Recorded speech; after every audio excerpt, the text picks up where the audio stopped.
Il-kap tal-Oppożizzjoni u tal-Partit Nazzjonalista Bernard Grech qal li l-Partit Nazzjonalista għandu soluzzjonijiet tal-problemi tal-pajjiż u li b'differenza mill-Gvern qal għandu rrieda politika li jwettaqhom għal ġid tal-pajjiż.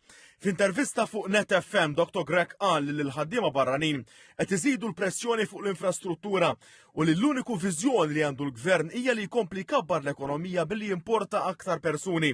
Il-kap nazzjonalista qal ukoll li l-Gvern m'għandux viżjoni jew pjana l-futur. Qal li l-Gvern għandu fidu s-soluzzjonijiet għaliex qed itjomlu l-Partit Nazzjonalista. Il-politika tagħna issa hija approvata, hija ċara li l-Gvern hija tisegwina tista' tgħid f'kollox. Ma jsegwinix biss fil-korruzzjoni għax dikka jagħmilha hu u żgur mhix xi ħaġa li beħsibna nagħmlu aħna.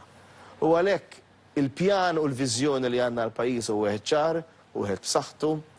Il-Gvern jista' jipprova jissellef minnhom, però xorta la mhux qed iwettaq evidenti m'għandux ir-rieda politika. Tkellem dwar wediet li qal ma twettqux fosthom dik ta' raba vapura l-Għawdex, l-isptar tas-saħħa mentali u anke wediet dwar l-ambjent. Qal li l-politika tal-Partit Nazzjonalista issa huwa ċari li hija mirquma u ippruvata għaliex anke l-Gvern qal qed jimxi fuqha. Qal iżda li huwa l-Partit Nazzjonalista biss li jista' jimplementa dik li sejjaħ il-viżjoni tiegħu għal Malta. Dwar viżjoni Malta 2050 qal li l-Gvern mhux qed ikun onest mal-poplu filwaqt li esprima dubju jekk l-istess viżjoni tistax tiġi implementata.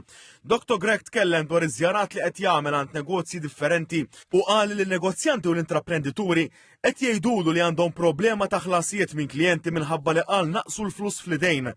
Qal li l-istess negozjanti qed jilqgħu tajjeb ħafna il-proposti ta' tax credits u tnaqqis fit-taxxa li qed jipproponi.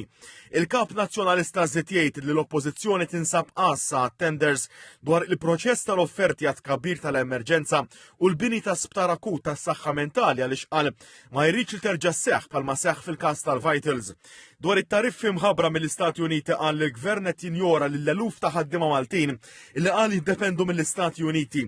Qal li huwa inkwetanti għaliex il-Gvern Malti għadu ma ddeċidix x'għandha tkun it-triq il quddiem u hawn negozjanti li qed jistennew sabiex jaraw se tkun il-pożizzjoni ta' Malta.